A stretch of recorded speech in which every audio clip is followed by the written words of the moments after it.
Hello everyone, and welcome to our InsuranceNow customer session. In this session, you're going to hear from a longtime InsuranceNow customer, Union Mutual, as they share their experience upgrading to the new InsuranceNow UX as part of version 2019.2. Now, Union Mutual has been a longtime InsuranceNow customer and also a great partner, going all the way back to 2011. And one interesting note about Union Mutual is that they originally implemented as a self-managed on-premises customer and then migrated to Guidewire Cloud in early 2017. They've been a great partner to Guidewire over the years in so many different ways, and we're really excited for them to be here with us to share their experience in upgrading to the new UX. With us from Union Mutual to tell their story are Vince Giovaniello and Trish Carter. So with that, I'm going to turn it over to Vince. Thanks, Phil, and thanks to the whole team at Guidewire for inviting us today. Like many, I wish the conference were happening in person so I could see everybody's face, but there are some benefits to doing this over video. For instance, if and when I make a mistake, the video crew can simply edit it for me. As mentioned, we're here to talk about Union Mutual's experience upgrading the 2019.2 version of InsuranceNow. For some background, I've been with Union Mutual for a little over 5 years. I started as a developer, and now I lead our development team. In the time I've been with Union, we've performed 4 base upgrades in conjunction with Guidewire. Trish, on the other hand, has been with the company for every single base upgrade, including our original implementation in 2011 and 2012. And she's been with the company for longer than 6 years. How long has it been now, Trish? So I've been with Union Mutual for 31 years. I was in the project management team back in 2011 when we went live with what is now InsuranceNow. And for the first 2 years after our initial go live, we were really just in implementation mode. So our first base upgrade was done in 2014. And at that time, we jumped 7 versions all at once. Our goal is that our combined expertise as well as our experience upgrading to this version of InsuranceNow can help your company know what to expect and feel confident going into your upgrade. You may be asking yourself, why should our company upgrade to the latest version of InsuranceNow? Well, there are many reasons that you should stay current on InsuranceNow, and it's actually Union Mutual's policy to do an upgrade each year in order to stay current. The first reason is the most obvious. You get the most recent features and bug fixes, which provide value on their own. Second, you're in a better position to make development decisions that lead to less rework, since you'll be on the latest code base.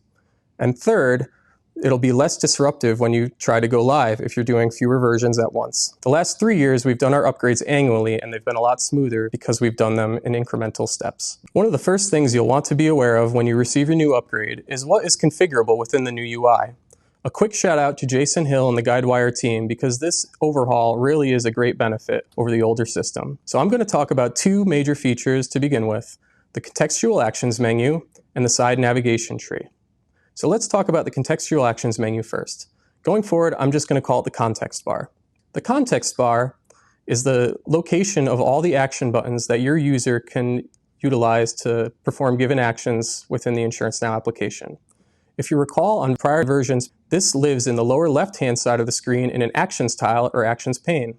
In the new version of the UI, this has been moved up to the top right-hand side of the screen. The idea behind the context bar is to put the most commonly used buttons right in front of the user's face and tuck away the less commonly used ones in the More menu. However, this is subjective in nature, and when you receive your upgrade, you may find certain buttons that you want to move from the bar to the More menu or from the More menu to the context bar. The good news is this is configurable. In our case, when we received our upgrade, one example of a button we wanted to move was the Take Ownership button. We found that the Take Ownership button was tucked away in the More menu, and we preferred it to be on the context bar. Once we realized that this was easily configurable, we found that there were several other buttons that we could customize as we so pleased. Let's talk about the side navigation tree. This is a great improvement that has optimized accessibility to all parts of your InsuranceNow application. In versions of InsuranceNow prior to 2019.2, all of the navigation was achieved using tabs or chevrons at the top of the screen. In the newer version, this has moved to a navigation tree on the left. And let me tell you, it really is a great improvement. In certain screens, such as the risk screen where you can have more than one, in the older system, you have to move back out to the location and then drill into the risk you wish to go to. In the newest version of the UI, you can simply click to wherever you want to go using the left navigation tree, thus saving your users clicks and time. One thing we noticed, however, when receiving the upgrade in our test environment was that certain existing BOP risks with more than 100 locations made it very difficult to scroll through the navigation because it became unruly. If you view the screenshot that I have up right now, this example I've zoomed out by over 400%. If you look at the left, however, the navigation is still taking up the whole screen. What we did not realize, and what we found out later, is that Guidewire has provided a configuration option to collapse any or all parts of the tree. Our recommendation is that you identify your products before your upgrade, where you might want to collapse certain parts of the navigation, and either work with Guidewire during your planning phase to ensure you have a plan, or if you have your own in-house development team to take care of it when it's delivered for UAT. Now that we've talked about new features that have configuration options in InsuranceNow, let's talk about some of your existing configurations that you'll probably need to take a look at, which may require some rework. I'm going to talk about two areas in particular: your issue messaging or validation messages, and the new autosave feature that comes with 2019.2. When I say issue messages, I'm referring to validation errors, approval, info, and warning messages that you can configure through your products to help guide your users through InsuranceNow. In versions of InsuranceNow prior to 2019.2, validation errors and other messages would appear in an issues panel at the top of the screen. This would show on any screen that you navigated to, and if you needed a way to get back to the correct screen to fix the problem, you could configure a link within the wording in the message. When you receive your upgraded 2019.2 or a newer version, you'll notice a few things right away. First, this panel doesn't display on every single screen anymore. It only displays on the screen to which the message is valid. Instead, all of the messages appear in the navigation tree we just got done talking about as badges next to the right page. If you mouse over a given badge, it will show you the message severity and the wording. By clicking on a message in the new system, it will take you to the correct page where you can resolve any issues. Now, I'll be honest with you, this is going to be where you need to spend the most time preparing for this upgrade, both in test and potentially in development if you have your own developers. Our recommendation is that you take a little bit of extra time in your testing and development efforts and focus on three areas. First, make sure that the message appears next to the correct navigation node in your navigation tree. A risk-related validation message should not show up next to the policy tab, but rather the risk tab. Second, if you click a message from another screen, it should navigate you to the correct screen to resolve the problem. And third, as we mentioned, there's no reason to have fixed wording in your validation message anymore, since all validation messages are now links to the correct page. So we recommend that you go through and refactor your old coding so that it works with the new standard and removes this wording. Let's talk about the new autosave feature that comes with InsuranceNow. As long as I've been a developer at Union Mutual, I've had people ask, why can't the system automatically save my progress? Why do I have to hit save before I navigate to a new page? Well, the good news is in 2019.2, this feature has been added. The autosave feature has been designed to save your users time in their most common workflows.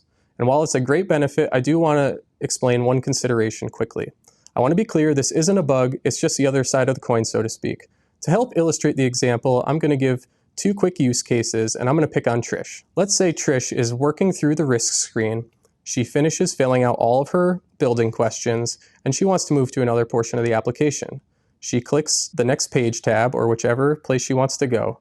The system automatically saves because she's filled out all required fields, and it takes Trish where she wants to go.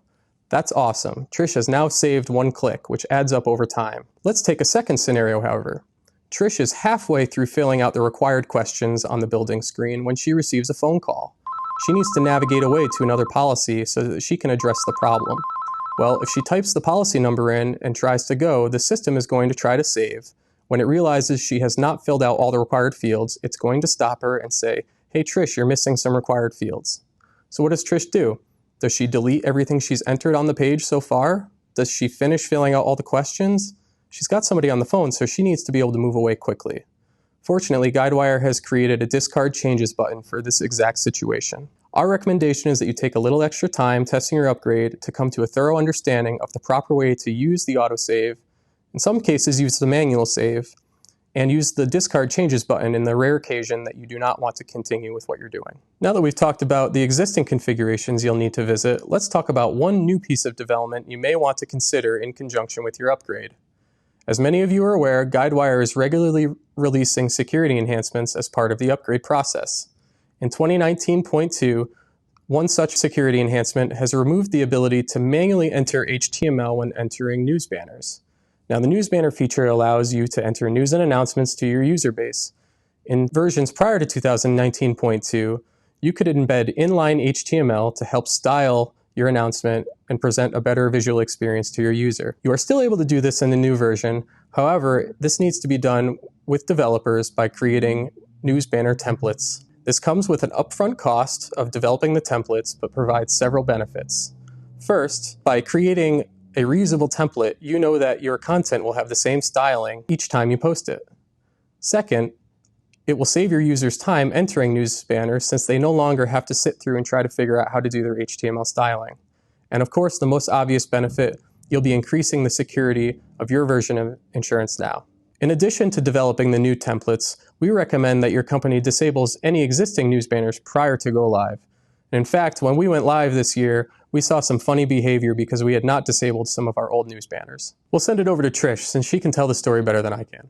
Yes, our first news banner that we posted after we went live was the use of an old template, and we were just announcing that we would be closed for Indigenous Peoples Day. And it initially came out with green and red font that announced Happy Holidays from Uni Mutual. Trish, that is pretty funny, or I guess a little bit scary, depending on which way you look at it. But an important point nonetheless for people to consider. So Trish, you're responsible for training and testing coordination at Union Mutual, which means you had to think about other things when it came to the new UX, like how your agents would react to everything. Would love to hear your perspective on the upgrade and what you did to prepare. This year's upgrade was unique, to say the least. You know, remote working, Zoom meetings have all become the norm. And this was our first base upgrade we have ever done in this type of work environment. If I had to give this base upgrade effort a theme name, I would call it It Takes a Village. So I'm going to just do a high-level overview with you of our testing, our internal training, the messaging to our agents, and our go-live preparation. You know, as with any base upgrade, you want it to start to finish to be as quickly as possible to be least disruptive to your business users. So from start to finish, our testing was just over 3 weeks. Prior to our testing kickoff, we asked each tester to watch Guidewire's 2019.2 release video, which highlighted the new user experience, so they could be familiar with what they were about to see before going into doing any testing. And our testing team consisted of 18 subject matter experts representing each department within our company. And as you all know, marketing reps typically are the agent's first line of communication. So we asked our marketing team to take on the task of testing in the viewpoint of an agent. This was really a twofold effort for them. One was to see the new UI within the eyes of their agents and provide some usability feedback to us. And two, to be able to take that experience out in the field once we were live with the new system so they could assist agents with any questions they may have. So our testers were really told their priority of their testing was going to be regression testing. And from the beginning, we had our SMEs test against a copy of our production. So once all these showstopper bugs were corrected and our test system was stable, we held a series of internal training meetings with each department in our company. So during the meeting, we showed the system in the viewpoint of the role of the staff that we were training, and then saw those same issues in the viewpoint of an agent so that they could better help understand and communicate to an agent if they had questions. We also went over every known bug we were going live with. While there weren't many, we just wanted to, communicate what they were, if there was any workaround, what that was. And also, we had a deployment ready to go 2 days after our go-live date with fixes. So we also communicated that. And I think that helped relieve some of the anxiety of this big change that we're about to see. And then we communicated as well a plan of how to report bugs or issues once we went live. So our messaging to our agents, we really relied on our marketing team, and they were imperative to the successful rollout of the new UI. So our marketing team, a couple weeks prior to go lives, continually sent out teaser email bulletins to our agents, and we really stressed all the nice new features they were going to see, the intuitive workflow, the contextual action bar, the navigation tree, the navigation badges, the quick access bar for commonly used functions they use on a daily basis, like make a payment or report a loss, and the concentric billing view. Our last teaser bulletin also included a couple of videos on how to do a BOP quote, how to do a homeowner's quote, and I'd like to share with you just a quick snippet of one of those videos. Hi everyone, Today we're going to show you how to quickly and easily enter a business owner's quote in the new Union Express. With our new look, you'll notice the policy navigation tree now flows top to bottom on the left side of your screen, and a quick access menu will stay displayed throughout your quote, application, or policy on the right side of the screen. Sit back and we take a look as we demo the quote. So our teaser email bulletins also just included a reminder to the agents of our customer support help desk phone number, so they would know who to call if they had any questions once we went live. You know, we really made a conscious decision not to offer training up to our agents. We really viewed this could be a red flag. Their agents might think, I need training to use this new system. You know, after all, Jason Hill and his team did an amazing job and a lot of research to make sure this new UI met everybody's needs. Instead, we just took the approach, hey, give us a call, we're here to help. So the day before go live, it was really all hands on deck. You know, we knew there would be an uptick in phone calls. I mean, this is a drastic change. Even though it's a positive change, you're going to expect more phone calls. So we beefed up our staff on our customer support help desk phone line. You know, we held a final meeting with the customer support help desk, our operations help desk, our marketing, triage developers, so they would all know what to do the day of go live and right soon after. We reviewed all the bugs once again, and you know, we made that tactical plan on what to do after go live. Because as you all know, you go from 18 users testing to 3,000 users, there's going to be bugs. It's just inevitable. So, you know, the key was to have that tactical plan in place so we could address these as soon as possible and get the fixes in production as soon as possible as well.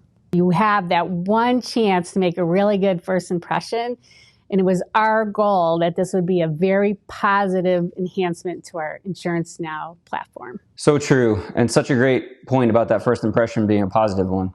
Thanks for sharing, Trish. So with the time we have left, I thought it'd be great if each of you could provide maybe a brief summary of recommendations to our viewers, a few things that they should be sure to take away as they start preparing for their own upgrade to the new UX in InsuranceNow. Sure, Phil. So the first step is to understand what is in the new UX and what is configurable. In particular, pay attention to the context bar in the left navigation tree. For the context bar, ensure the buttons are where you would expect, and know that you can move them if needed. For the left navigation tree, before you even get started on your upgrade, you should identify products that have the potential to have multiple risks. If you can have multiple risks, you'll want to make sure that that navigation node is collapsible so your tree doesn't become unruly. Next, focus your time on some existing configurations. Review your validation messages and check for 3 things. First, make sure that the message lines up with the correct page in your navigation tree.